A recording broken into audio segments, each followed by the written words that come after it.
So hey, welcome back to Country Living with Tasha. I'm Tasha, and I thought I'd bring you along today.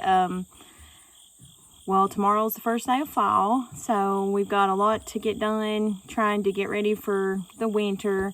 Today we're working on sawdust, getting the sawdust all filled up, which that'll only last about a month to 6 weeks. And then it's just our typical chores. I figured I'd give you a garden tour. It's September 21st, and I figured I'd show you what all we have growing in the garden.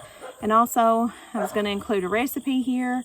I've got some, I got some green tomatoes out of the garden. I was just going to make some fried green tomatoes. You all enjoy the video, and I hope you decide to stick around.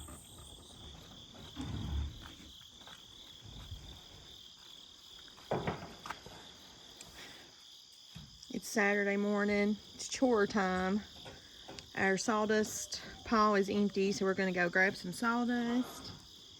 And then tomorrow we need to get 100 bales of hay to get through the winter. Keith's grabbing the sideboards. Are you getting the tarp?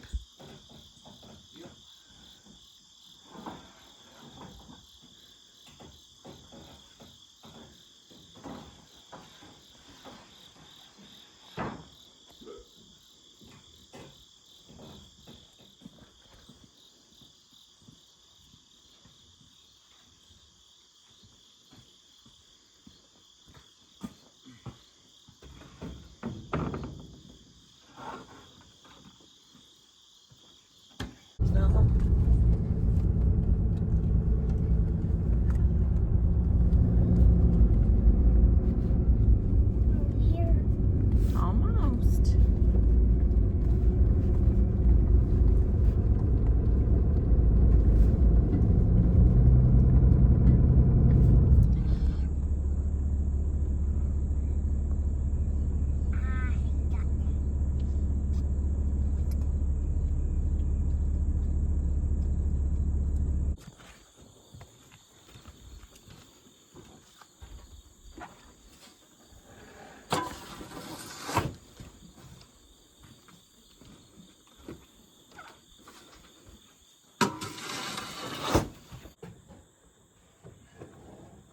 So there is a full, almost full sawdust pile. How long will that last? Not very long. Less than a month? A month? Yeah.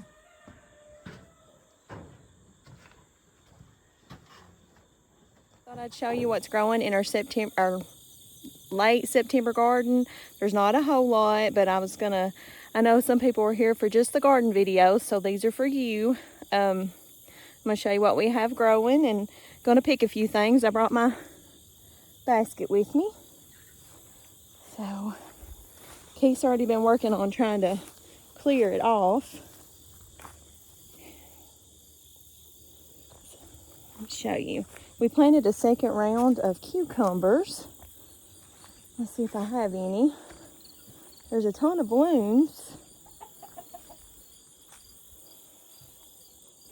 I see some little ones.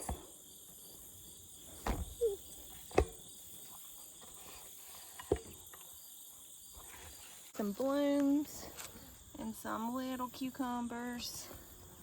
Here's some. There's some. Kate's brought a couple in this week.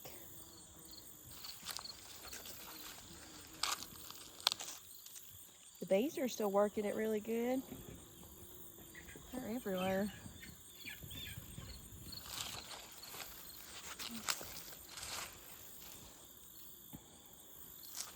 I don't see any big enough to get right now. Let's move down to the mustard patch. We've got a nice mustard patch. Check on her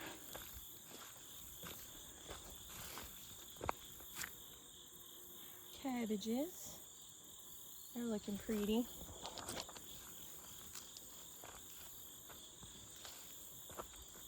I was harvesting cabbages last year in the snow.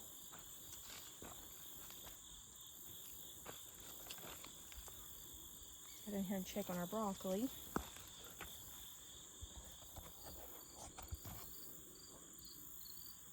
So there's our broccoli.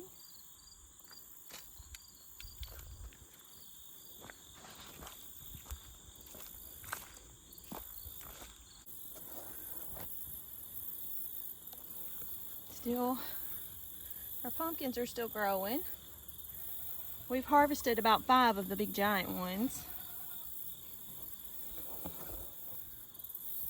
There's another pumpkin growing. Some small ones. I don't know if they'll make it. Let's see if we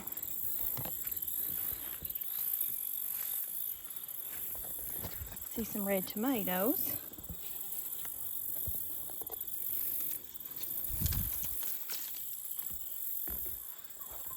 Hey, buddy.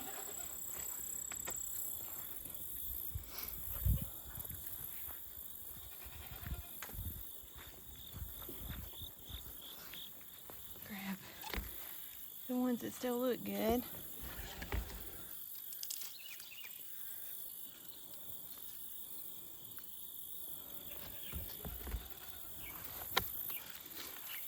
There's some green ones. I'm gonna make some little fried green tomatoes.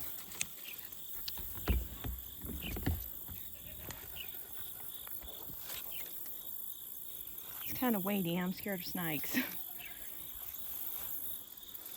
Well, the bugs are eating on them.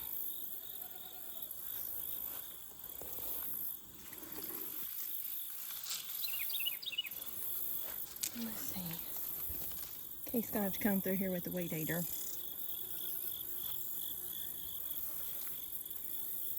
Yellow jackets are everywhere. My goodness.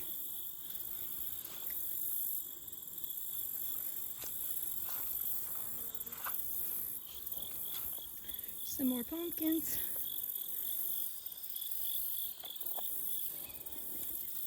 I think I got too big a basket for such a little tiny harvest.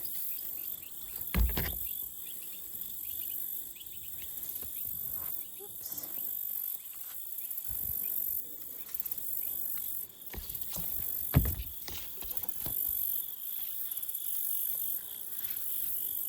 I think it's about all I'm gonna get.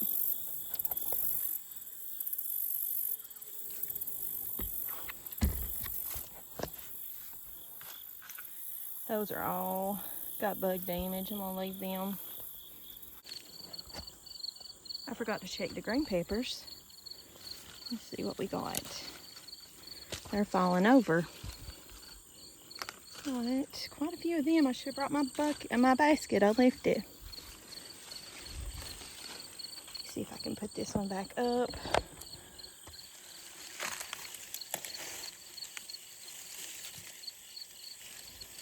I can check it.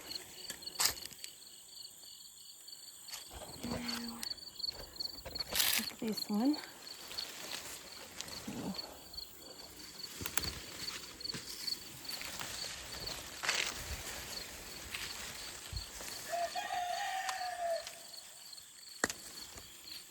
That one's pretty.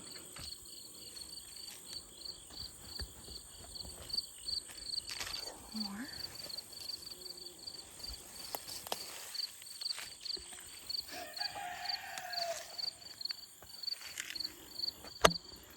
I'll leave these for a few days. They don't have a whole lot of size. So here's my little garden haul. It's not much, but good enough.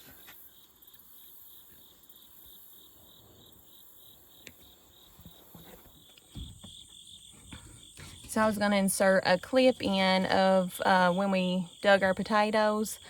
I didn't get to film. I was babysitting that day. I used to be able to film. I used to be able to film a little when I babysitted, but I can't now. The boys are at the age where the smallest just turned 1 and the other one turned 3 yesterday, and the oldest will be 5.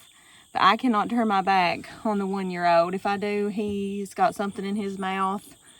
And so, you know, If you're a parent or a grandparent, you know what I'm talking about. But I was babysitting the day that we dug the potatoes, so I didn't get to film anything, but Keith did.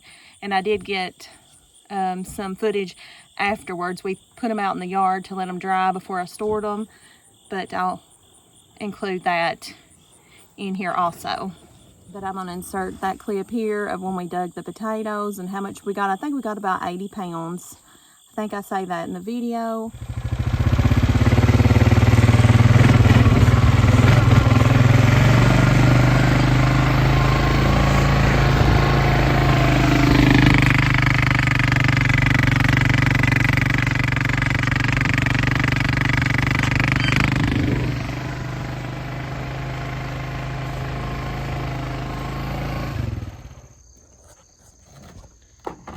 I'd show you some of the potatoes that Keith dug today. How much do you think you dug? I already took some in the house. Well, there was about 70 pounds. Probably a little more. Okay. There was probably 70 or 80 just yet. We just dumped them out in the front yard to let them dry today before we stored them. So he dug about 70 pounds today. And I also want to show you, there's some of the little black pumpkins we grew. We got quite a few of them. The boys just packed them off. And then here's some of our giant pumpkins. Let's see, I can show you. If you see my hand, they're pretty big. How many do we grow of them? Brandon got one, Kinsey had 4, 5 or 6. Yeah, they didn't, the size was good, but we didn't get a big quantity of them. Figured I'd show you. I don't know what we're gonna name him. I'm thinking Frank. Where you at, Frank? There he is. Hi, Frank.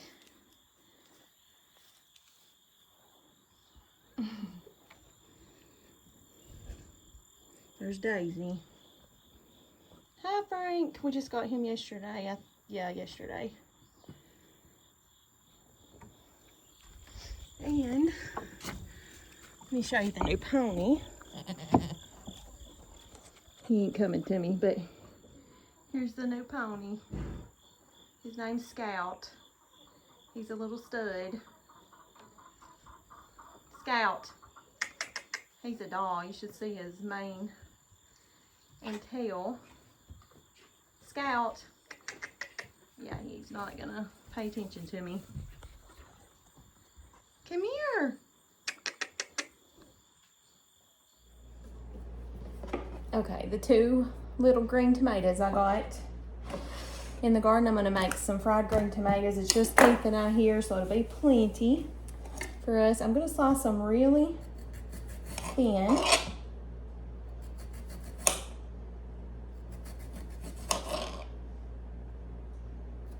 Now I make fried green tomatoes a couple ways. This way, I'm just gonna use the Whistle Stop onion ring batter mix. This is so good, and I know Amazon sells it, so if you haven't tried it, try it. This is good with zucchini, squash, onions, tomatoes, whatever you want. Now, the other way I make fried green tomatoes is with a mixture of cornmeal and flour and an egg. I just beat the egg, first I dip the fried green tomato, first I dip the tomato into the flour and cornmeal mix, then I dip it over in the egg, so I like to do a double dip, and then I dip it again back in the flour and cornmeal. So it's like a double. I'm gonna get these cut up, and then I'll show you how to mix this up. So I have about a 1/2 cup of mix in here, a little over a 1/2 cup.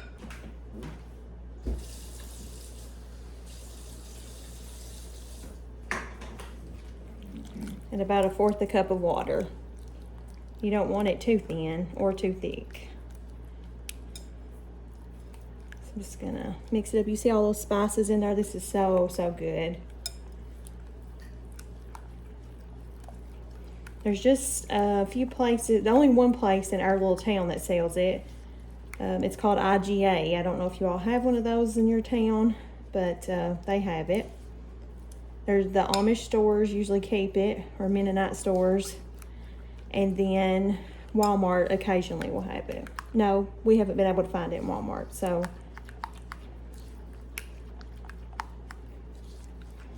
Your Walmart might have it, but this is the consistency of it.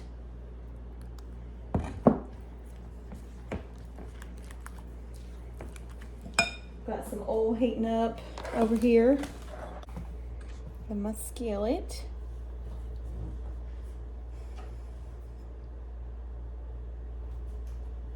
This is pretty salty, so I don't know if you'd want to salt it. Your tomatoes, it's up to you. We don't like things real salty though. This batter's pretty salty. This is about what it looks like. You can either pat your green tomatoes dry with a paper towel or something, or you can roll them in a little bit of flour where this is a wet batter, and that way this batter sticks. But I'm just gonna put them in the oil, and these go pretty fast.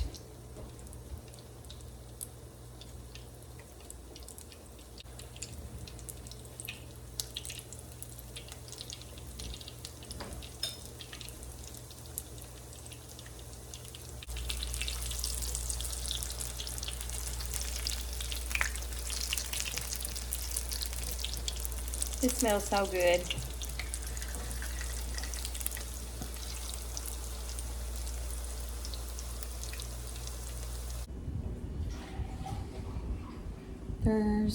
I sliced them thin, but that batter's pretty thick, but that's the way we like them.